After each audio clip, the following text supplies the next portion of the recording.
ये साल है 2100। अब पृथ्वी पर टाइप 1 सिविलाइजेशन की शुरुआत हो चुकी है। पृथ्वी के लोग धीरे धीरे मंगल ग्रह पर जाकर बसने लगे हैं। मार्स कॉलोनाइजेशन को शुरू हुए कई दशक बीत चुके हैं और वहां की जनसंख्या 1 लाख पार कर चुकी है। लेकिन इतने साल बीतने के बावजूद एलियंस की खोज आज तक जारी है। इसी दौरान एक बेहद हैरान करने वाली जानकारी मिलती है कि हमारे सौरमंडल से ठीक 25 प्रकाश वर्ष दूर अभिजीत यानी वेगा नाम का एक तारामंडल मौजूद है, जिसमें 7 ग्रह हैं और इनमें से एक प्लेनेट P3 हूबहू पृथ्वी की तरह है। ऐसे में उम्मीद की जा रही है कि वहां जीवन होने की काफी संभावना है। इसके बारे में रिसर्च करने के लिए 4 अंतरिक्ष यात्रियों को वेगा तारामंडल पर भेजा गया, जिनमें से 2 भारतीय यानी कि कैप्टन कविता और कैप्टन मंत्र है। साथ ही अमेरिका के कैप्टन जेम्स टॉक और यूरोप से कैप्टन डेव रेमैन भी इस मिशन का हिस्सा हैं। असल में दोस्तों, ये कहानी एक साइंस फिक्शन पर आधारित है,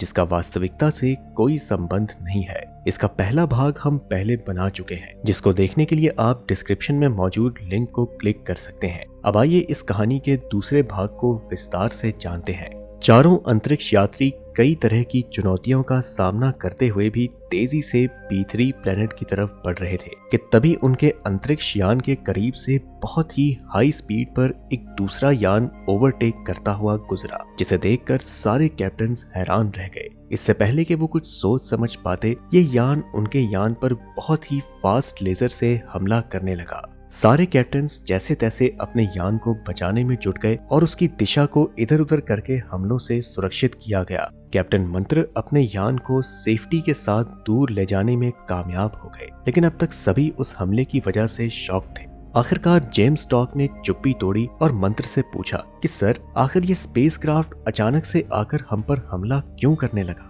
इसके बाद कविता ने भी पूछा कि हम तो P3 पर पहुंचकर वहां जीवन की खोज करने वाले थे, तो बीच में ये स्पेसक्राफ्ट कहां से आ गया। इन सभी सवालों का कैप्टन मंत्र के पास कोई जवाब नहीं था, बल्कि वो भी उनकी तरह ही कई सारे सवालों से घिरे हुए थे। अपनी सारी उलझनों को एक तरफ करके ये तेजी से P3 की तरफ बढ़ रहे थे कि तभी उन्होंने नोटिस किया कि वो अननोन स्पेसक्राफ्ट इनका पीछा करते करते बेहद करीब आ चुका है और इससे पहले कि वह अपने बचाव के लिए कुछ सोच पाते, वो लगातार हमला करने लगता है। अब अंतरिक्ष यात्रियों का ये यान इस हालत में नहीं था कि ज्यादा देर तक इन हमलों को झेल सके, इसीलिए सारे कैप्टन्स डर चुके थे और उन्होंने मान लिया कि बस उनका अंत अब आ चुका है। एक तरफ तो वो दुश्मन स्पेसक्राफ्ट इन पर लगातार हमला कर रहा था, तो वहीं दूसरी तरफ ये अपनी मौत को और भी करीब आता हुआ महसूस कर रहे थे। लेकिन तभी एक चमत्कार हुआ और सभी की आंखों में उम्मीद की एक रोशनी जगमगाने लगी। हुआ कुछ यूं कि अचानक से 2 और अंतरिक्ष यान आए और दुश्मन स्पेसक्राफ्ट पर हमला करने लगे।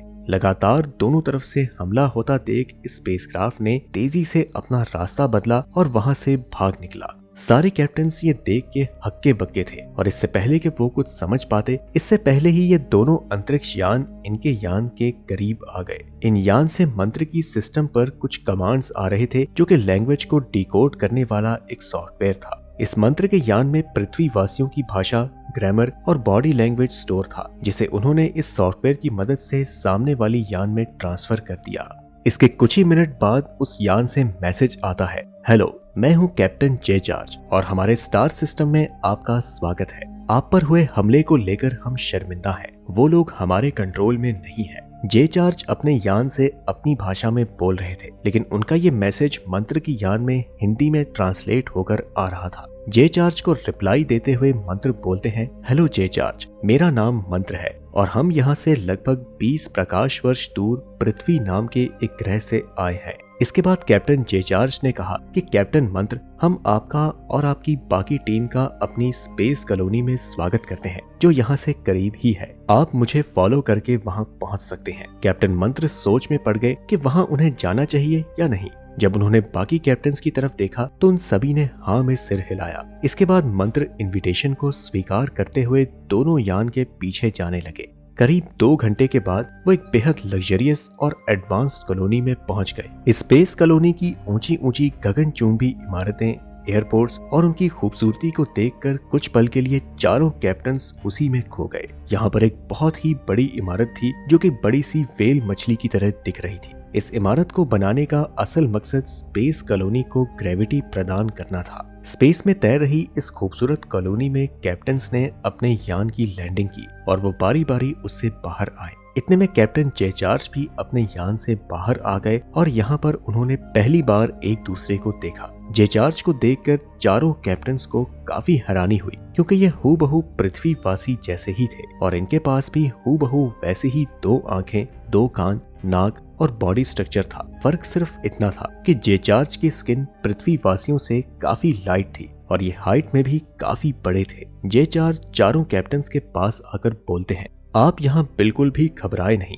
आप हमारे मेहमान हैं और हम जीवान ग्रह वाले आज भी अपनी मेहमान नवाजी भूले नहीं हैं। इसे कैप्टन्स को पता चल गया कि इनके ग्रह का नाम जीवान था, जो अब बर्बाद हो चुका है। इसके बाद कैप्टन जे चार्ज इन चारों को अपने शहर के आलीशान होटल में ले गए, जहां उन्हें खाना खिलाया जाना था। पर इस पर कविता ने मंत्र से पूछा, सर पता नहीं ये खाना कैसा होगा, क्या हमें ये खाना चाहिए? इस पर मंत्र ने जवाब दिया, देखते हैं। इसके बाद खाना सर्व किया गया, जो वहाँ की लोकल वेजिटेबल से बना हुआ था। सबने जे चार्ज और उनकी टीम के साथ खाना खाया और इसके बाद मंत्र ने जे चार्ज से पूछा कि कैप्टन, आपके ग्रह के साथ क्या हुआ था और इस स्पेस सिटी को क्यों बनाया गया? इसका जवाब देते हुए जे चार्ज ने कहा कि हमारा ग्रह यहाँ से पास में ही है, लेकिन पूर्वजों ने जिस तरह से वहाँ मौजूद संसाधनों का इस्तेमाल किया, उसने ग्रह को तबाह कर दिया। संसाधनों के अंधाधुंध उपयोग के कारण हमारा वायुमंडल जहरीला बन गया और ग्लोबल वार्मिंग इतनी ज्यादा बढ़ गई कि हमारा ग्रह आग का गोला बन गया। इसे बचाने की काफी कोशिश की गई,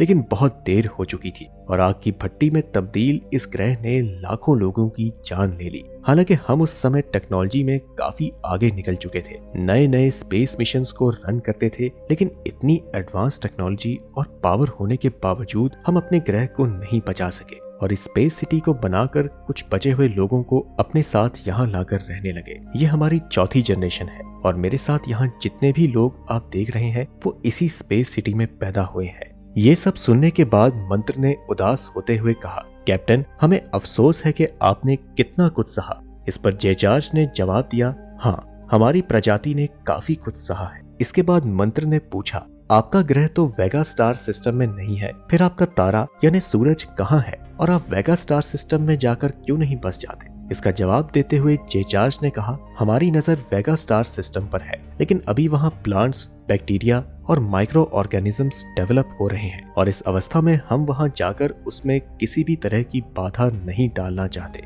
जब वो अच्छे से डेवलप हो जाएंगे तो हम धीरे धीरे यहाँ से वहाँ पर शिफ्ट कर जाएंगे। अब बात करें हमारे सूरज की, तो जब हमारे ग्रह पर बहुत ज्यादा ग्लोबल वार्मिंग बढ़ चुकी थी, तब हमने सूरज के ऊपर एक एक्सपेरिमेंट किया ताकि उसकी गर्मी को कम करके ग्लोबल वार्मिंग को घटाया जा सके। लेकिन बड़े पैमाने पर किए गए इस एक्सपेरिमेंट में हमसे बहुत बड़ी गलती हो गई और सूरज न्यूक्लियर फ्यूजन को सप्रेस करके अपने आप में ही ढह गया। अब वो एक ब्लैक होल के रूप में बदल गया है और आप जहाँ से आए हैं वह उसी रास्ते में पड़ता है। कैप्टन मंत्र समझ गए कि रास्ते में मिलने वाला ब्लैक होल इन्हीं जीवान ग्रह वालों का सूरज था। इसके बाद कविता बोल पड़ी, और कैप्टन जिन्होंने हम पर हमला किया था वो कौन थे? इस पर जे चार्ज बोले कि जब इस कॉलोनी को जीवान ग्रह के सारे देश की सरकार मिलकर बना रही थी, उस समय कुछ जायंट कंपनीज ने भी स्पेस में रहने का काम शुरू कर दिया और उनकी कॉलोनी यहाँ से थोड़ी ही दूरी पर है। गवर्नमेंट्स ने ये कॉलोनी बनाई तो ये चीज उन कंपनीज को अच्छी नहीं लगी, इसलिए आज वो बागी बन चुके हैं। हम वेगा स्टार सिस्टम को सही से डेवलप होने के लिए उससे दूर रह रहे हैं, लेकिन ये कंपनीज अभी से वहाँ पर जाकर बसना चाहती है और यही वजह है कि आज हम एक दूसरे के दुश्मन बन चुके हैं। आपको मैं एक और बात बताना चाहता हूँ कि वेगा स्टार सिस्टम का जो छठा ग्रह है वह कुदरती संसाधनों और खनिजों से पूरी तरह समृद्ध है और वो आपके सौरमंडल के ग्रह गुरु जितना बड़ा है, लेकिन ये गुरु की तरह गैस जायंट ना होकर एक ठोस प्लेनेट है जहाँ पानी, नदियाँ, पहाड़ और बेहतरीन रहने लायक जगह और वातावरण है। गुरु का नाम सुनकर मंत्र चौंक गए और अचानक से पूछ बैठे, एक मिनट, आप हमारे गुरु के बारे में कैसे जानते हैं? बाकी के 3 कैप्टन्स की सांसें भी ये सुन के मानो कुछ समय के लिए थम गईं। तो दोस्तों आज के भाग में इतना ही। तो आपको ये कहानी कैसी लगी हमें कमेंट में जरूर बताएं। हम जल्द आपसे अगली वीडियो में मुलाकात करते हैं।